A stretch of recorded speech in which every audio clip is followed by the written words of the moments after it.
우리가 예수님을 믿을 때 예수님의 영이 우리 안에 들어오십니다.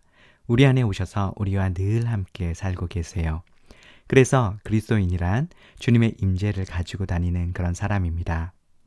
그렇다면 주님이 우리와 함께 계시다면 지금 내가 있는 이곳에 주님이 계시기 때문에 이곳에 하나님의 영광이 나타나고 하나님의 능력이 나타나고 하나님의 선한 일들이 나타나야 하는 것 아닌가요? 여러분은 어떻습니까? 여러분의 삶에 하나님의 능력이 나타나고 하나님의 선하신 역사가 일어나고 계신가요? 하나님께서 계신 곳에 하나님의 선한 역사가 일어나고 하나님의 능력이 드러나는 것이 당연한데 만약 그렇지 않다면 문제는 무엇일까요? 어떻게 하면 하나님의 선하신 역사가 내 삶 가운데 마음껏 풀어지고 하나님의 능력과 영광이 내 삶 가운데 드러나게 될까요? 이 문제에 대해서 오늘 이사야서를 통해서 한번 풀어보도록 하겠습니다. 이사야서는 예언서입니다. 예언하면 우리는 보통 미래의 일을 말할 거라고 생각하는데 예언서의 초점은 미래에 있지 않고 현재에 있습니다.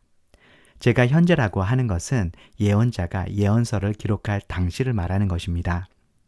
구약의 예언서 17권에 나오는 모든 예언을 다 정리해보면 92에서 93% 정도가 다 현재 일에 대해서 얘기하고 있습니다. 미래에 대한 얘기는 7%에서 8% 정도밖에 되지 않습니다. 미래를 이야기하는 이유도 그들의 현실의 그 죄를 회개하고 하나님께 돌이키게 하기 위해서 이 죄에 대해서 회개하지 않으면 심판할 거야. 회개하면 구원해 줄 거야.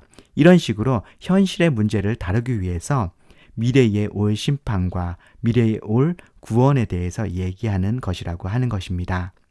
물론 구원을 얘기하면서 더 나아가 메시아가 오시고 그 후에 새하늘 새 땅이 이루어지는 것까지 바라보기도 합니다. 하지만 예언서의 초점은 현실에 있다고 하는 거예요. 예언서에서 초점을 맞추고 중요하게 다루는 부분은 그 당시 당면한 현실의 문제를 해결하는 것이라고 하는 것이죠. 이사야서도 그때 당시의 현실의 문제를 굉장히 중요하게 다루고 있습니다. 그러면 이사야가 이사야서를 기록할 당시 어떤 일이 일어나고 있었을까요? 이사야는 어떤 현실의 문제를 해결하려고 이사야서를 썼을까요? 예언서를 보면 대부분 시 형식으로 되어 있고요. 중간중간에 산문 형식으로 되어 있는 부분들이 있습니다. 예언서에서 시와 산문의 역할이 있는데 시는 예언자가 하나님의 말씀을 받아서 그 말씀을 선포할 때 그것을 보통 시로 기록하고요. 산문은 당시 역사적인 사건을 기록할 때 산문으로 씁니다. 그러니까 산문으로 기록되어 있는 부분을 보면 당시의 상황이 어떠했는지 우리가 알 수 있겠죠. 이사야서에서 산문으로 기록되어 있는 부분은 6장부터 8장까지 그리고 36장부터 39장까지입니다. 나머지는 다 시형식으로 기록되어 있어요. 산문으로 되어 있는 6장부터 8장까지의 내용은 남유다의 아하스 왕에 대한 내용이고요.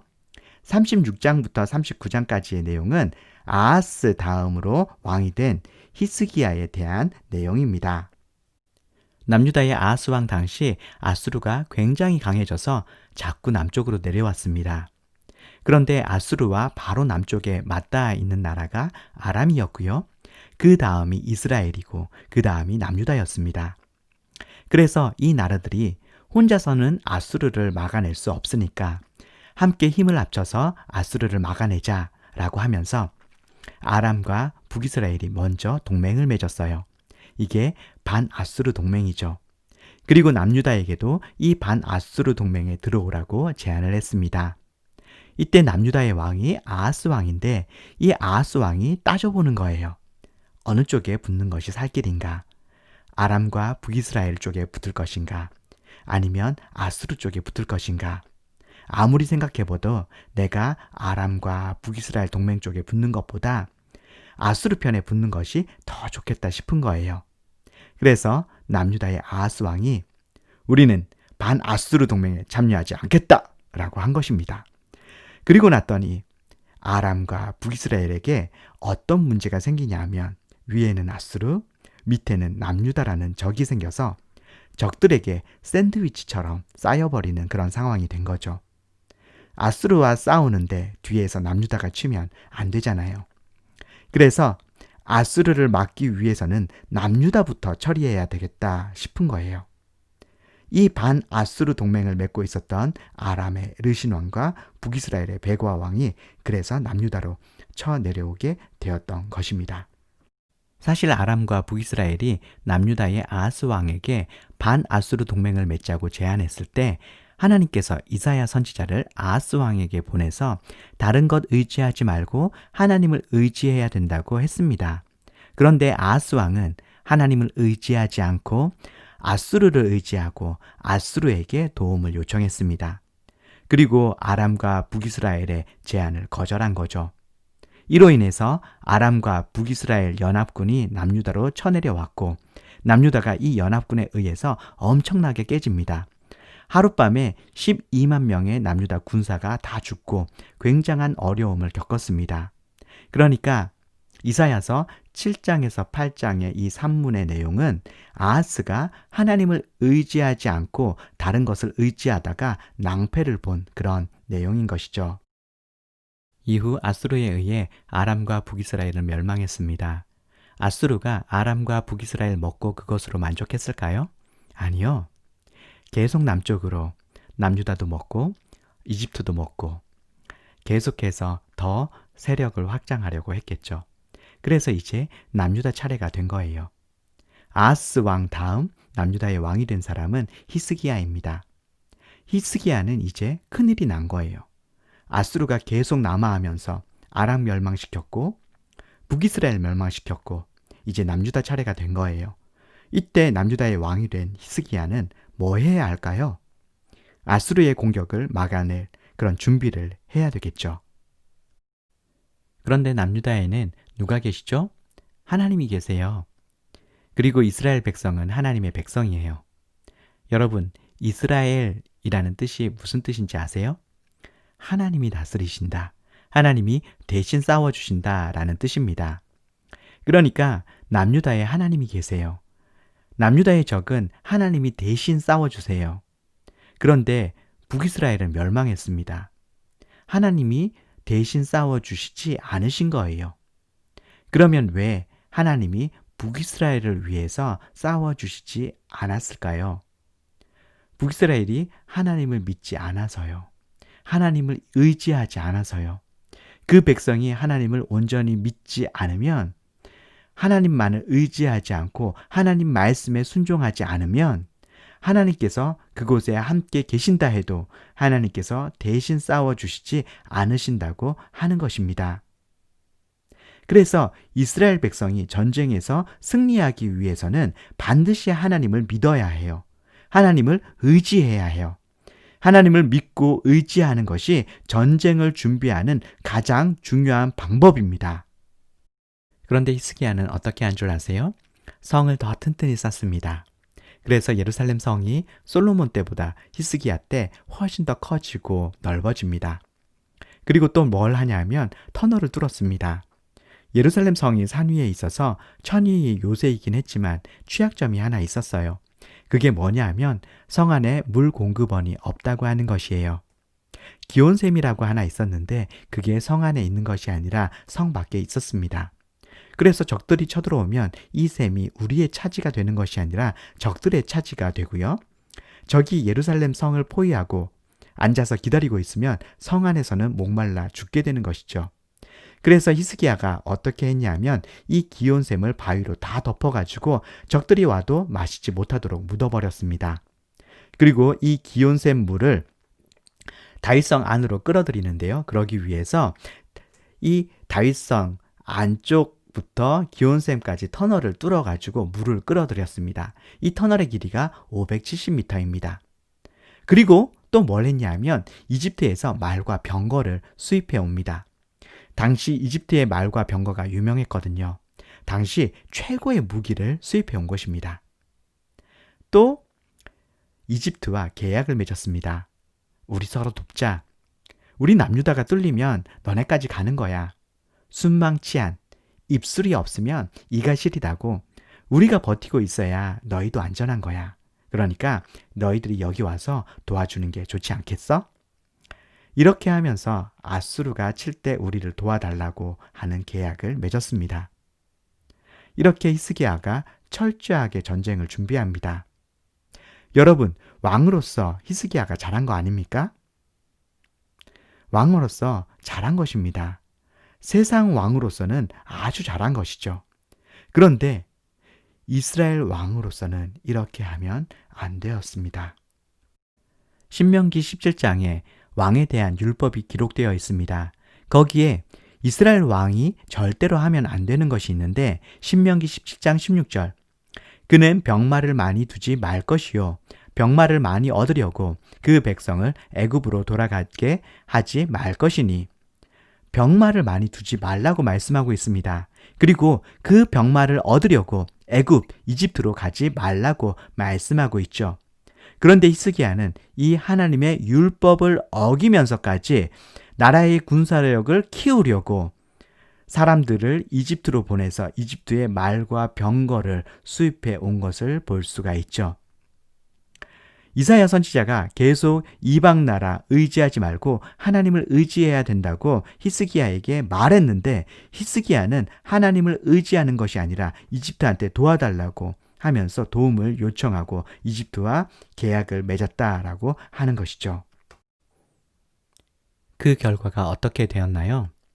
아수르의 사느립이 쳐들어와서 남유다의 46개의 성읍을 싹 다 쓸어버렸습니다. 이제 예루살렘 성 하나만 달랑 남게 되었거든요. 아수르가 역사 기록을 굉장히 잘 해두었습니다. 영국 대형 박물관에 있는 사느립의 육면 점토에 보면 그 내용이 기록되어 있어요. 사느립이죠.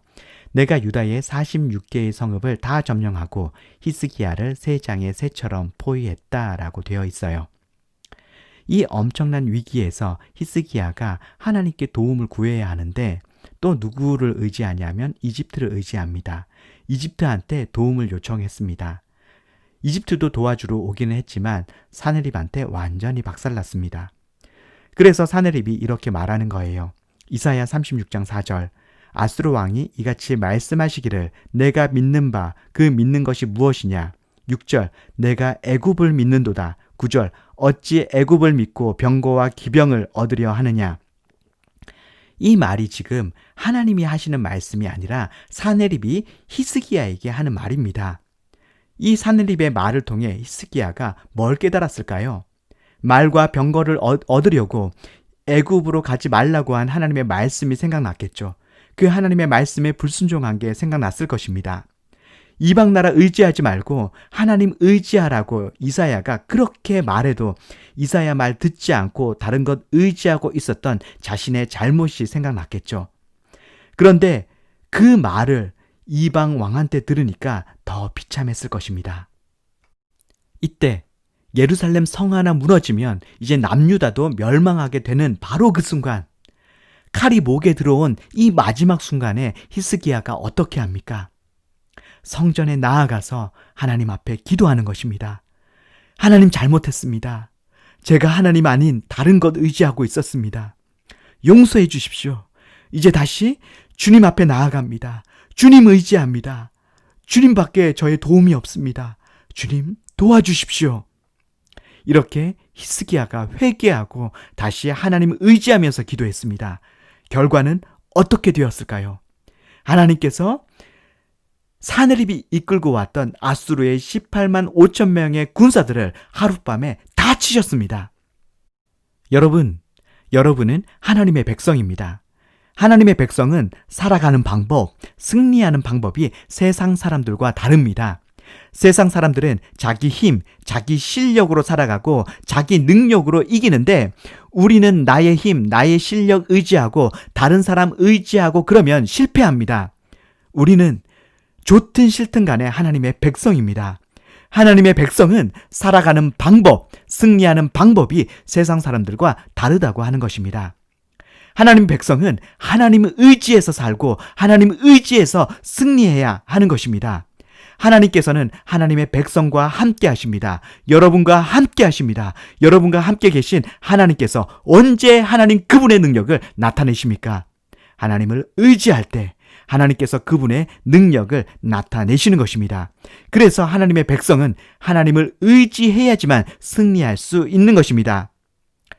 그렇다고 실력이 필요 없다고 하는 말이 아닙니다. 아무것도 하지 말고 하나님 믿습니다, 기도만 하라고 하는 말이 절대로 아닙니다. 하나님 뜻을 이루기 위해 준비하는 것, 실력을 쌓는 것은 믿음의 행동입니다. 중요한 것은 그 행동의 출발점, 동기가 뭐냐라고 하는 것이죠. 막연한 두려움 때문에 준비하는 것인가? 아니면 믿음으로 하는 것인가? 그것이 중요하다고 하는 것입니다. 여러분 가운데 하나님께서 함께 하십니다. 하나님은 여러분 삶을 선하게 인도하길 원하십니다. 하나님은 여러분 삶 가운데 놀라운 일을 행하기 원하십니다. 하지만 여러분이 하나님을 의지하지 않으면, 여러분 삶을 하나님께 내어드리지 않으면 하나님께서 여러분 삶 가운데 일하실 수 없으십니다. 여러분이 하나님을 의지할 때, 하나님 도와주십시오. 하나님, 저는 아무것도 할 수 없습니다. 내 삶을 하나님께 내어드립니다. 하나님, 내 삶을 다스려 주십시오. 역사해 주십시오. 여러분이 하나님께 이렇게 기도할 때 하나님께서 여러분 삶 가운데 놀랍게 일하실 것입니다. 기도하겠습니다.